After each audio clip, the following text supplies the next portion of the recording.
Trilhas da Redenção, segunda parte, no Brasil. Capítulo 9, parte B. Nascer de novo. Os dias passaram. Palmira, já idosa e cansada, partiu suavemente nos braços de amigos espirituais para a vida maior. Embalada pelas poderosas vibrações de gratidão dos companheiros de cativeiro e também dos patrões, deixou a terra com a fronte aureolada de glórias imperecíveis. Vitoriosa, emocionou até mesmo os tutores espirituais de sua atual existência. Prosseguindo com as atividades rotineiras, mãe e filhos reuniram-se a fim de deliberar sobre novas etapas de trabalho na fazenda. Pedro, com voz que denotava esperança, foi o primeiro a falar. Um dia que já vem próximo, todos os filhos da África em cativeiro receberão uma notícia feliz, semelhante à que papai trouxe aos trabalhadores de Ouro Verde. Que assim seja, concordou Henrique. Necessitamos tomar decisões importantes. Proponho remunerarmos àqueles que quiserem permanecer conosco. Manteremos as escolas a fim de auxiliá-los a se prepararem para novas empreitadas. Alguns tomarão novos rumos. Não desejarão permanecer em um lugar onde foram obrigados a estar por tantos anos. É preciso contar com esta sede de liberdade. Em contrapartida, muitos europeus chegam ao porto todos os dias. Não será difícil manter a mão de obra nas lavouras. Pedro tudo ouvia atentamente e aduziu. Observamos que a produção de açúcar já não tem o mesmo mercado na Europa. Tal situação poderá ocorrer com o café. São fatos decorrentes do ingresso de outros países produtores das mesmas mercadorias a disputarem os mesmos compradores. Talvez necessitaremos vislumbrar outra atividade que exija um número menor de trabalhadores, como a criação de gado, por exemplo. De todo modo, estejamos tranquilos, uma vez que não almejamos ganhos excessivos. Henrique concordou. Ambos olharam a mãe imersa em silêncio incomum. Pedro indagou. Mãe, o que pensa de tudo isso? Para a senhora, a carta de papai tem o valor de uma lei abolicionista ou ainda cultiva receios? Não tenho dúvida. Minha única preocupação é com a nossa segurança. Henrique esclareceu e foi além dos assuntos que discutiam. Continuaremos a tomar as medidas necessárias.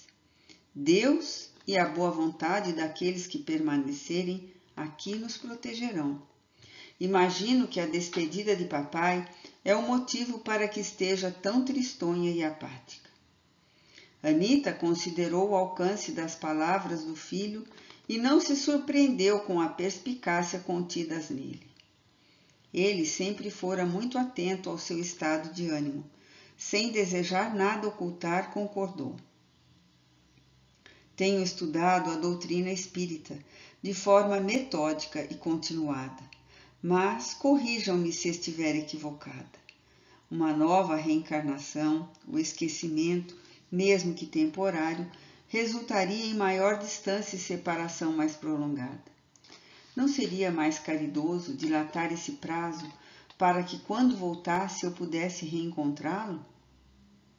Henrique sorriu diante da lógica imediatista e questionou.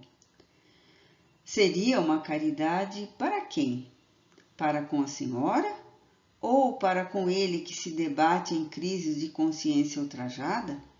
Ou para com aqueles que ele está em débito e dele necessitam a fim de reorganizarem suas vidas? Perdoe a minha incompreensão, mas responda-me.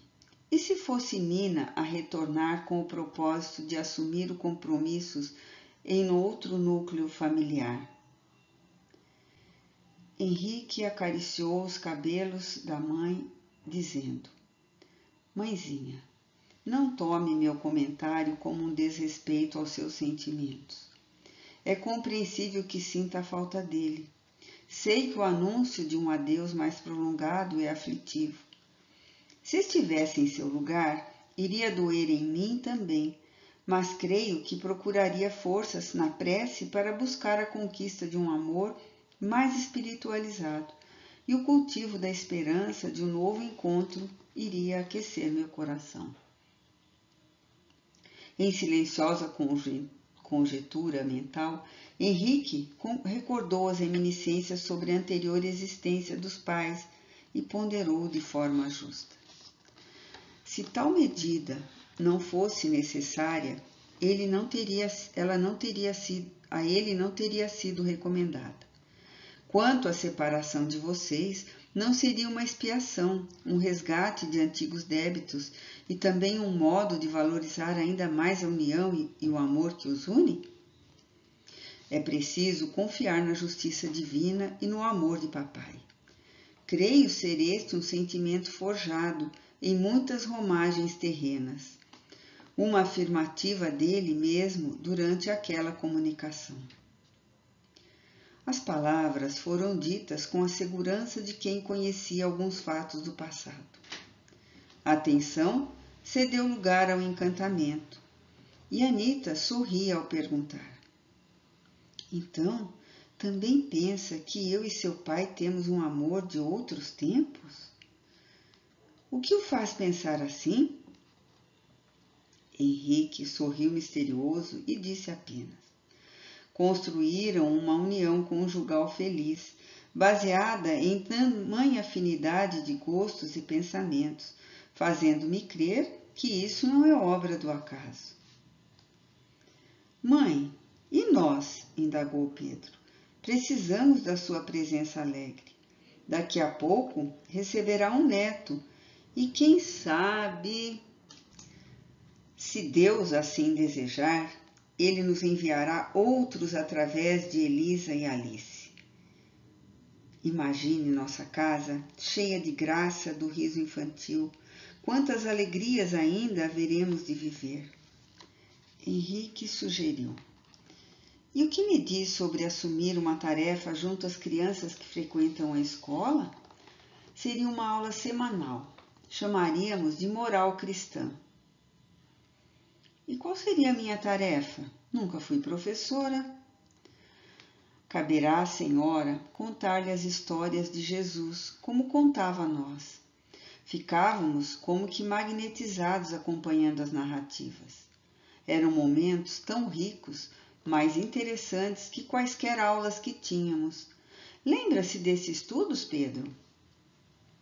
Lembro-me bem de uma ocasião em que nos contava a parábola do filho pródigo e esclarecia-nos que não devíamos jamais acreditar que Deus nos castiga impiedosamente, enviando-nos a um inferno de penas eternas. Papai, ao ouvir tal aconselhamento, dizia que Padre Antero jamais imaginaria que aqui na fazenda abrigávamos uma pequena herege.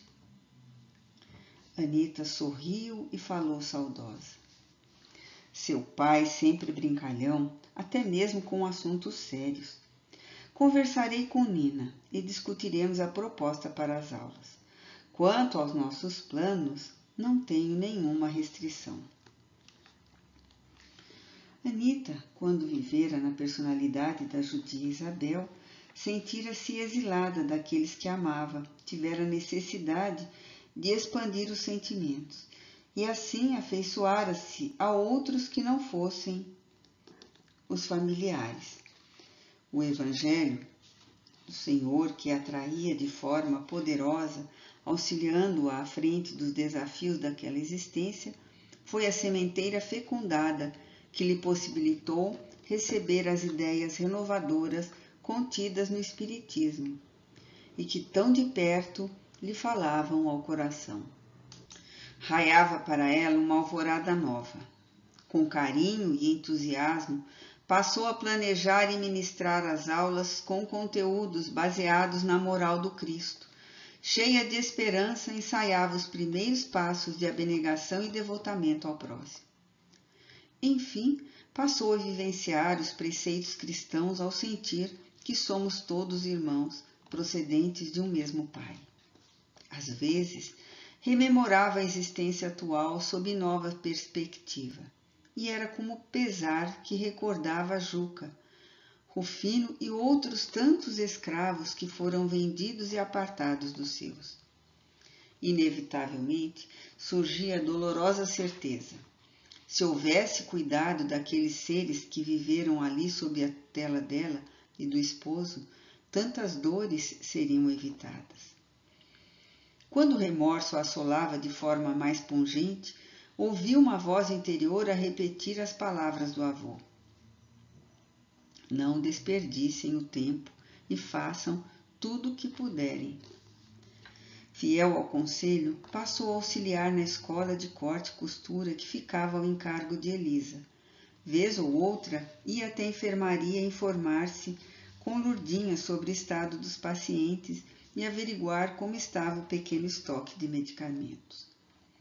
Foi assim, diante dos próprios conflitos conscienciais e do contentamento íntimo, advindo da esperança semeada entre as crianças, da gratidão expressa nos olhares dos enfermos, que conseguiu compreender a necessidade de Leopoldo buscar como medida salvadora uma nova etapa na terra. Nina, gestante, diminuíra as atividades na escola de alfabetização.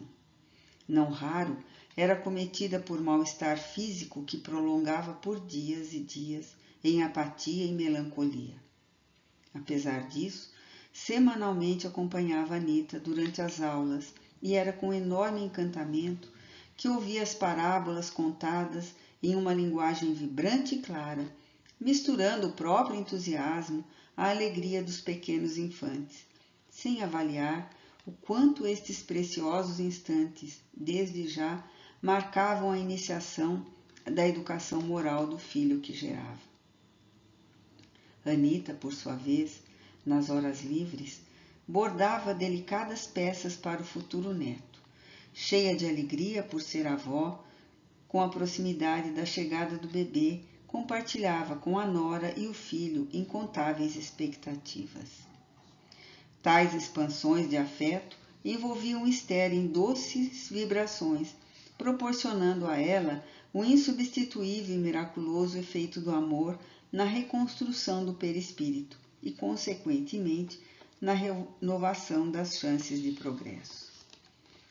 Nina nunca se sentira tão próxima à sogra e, certa vez, em um arrobo de sentimentalidade, perguntou se poderia chamá-la de mãe. Anita, emocionada com o pedido, recordou que sempre a chamara de filha. Durante o estado de vigília, os vínculos do passado entre o bebê e a família permaneciam ocultos a todos. Porém, Henrique era portador de uma sensibilidade aguçada. A ele não escapou a crescente proximidade entre a esposa e a mãe, levando-o a cogitar que o futuro neto era velho conhecido de Anita. Observava as sutis mudanças emocionais da esposa e concluía que durante a gestação, mãe e filho desenvolviam um elo poderoso, o bastante para fazê-los entrelaçar os sentimentos, transcendendo os limites impostos pelo corpo físico, e até mesmo o esquecimento de anteriores existências. Comovido, meditava sobre os mistérios da maternidade, que permitia uma poderosa vinculação mental entre Nina e o filho que crescia em seu ventre, resultando na imperecível ligação entre mãe e filho, vínculo que perduraria através dos tempos. Na ampliação do espaço sideral, contemplam-se galáxias, nuvens de poeira estelar, gases atmosféricos, moléculas aglutinam-se, expandem, contraem. De uma nebulosa nasce uma estrela. Na Terra, a mulher, em parceria com o Criador de todas as coisas, prepara a existência de um novo ser. Células aglutinam-se, expandem, contraem. Enamorada, ela tece com os fios dos mais belos sentimentos todos os cuidados com que cercará a nova vida. Irradiações restauradoras, benfazejas, capazes de prodigiosos efeitos no filhinho, que sequer respirou o ar de uma nova existência. De uma mãe nasce um filho da luz. Esther retornava ao orbe terrestre.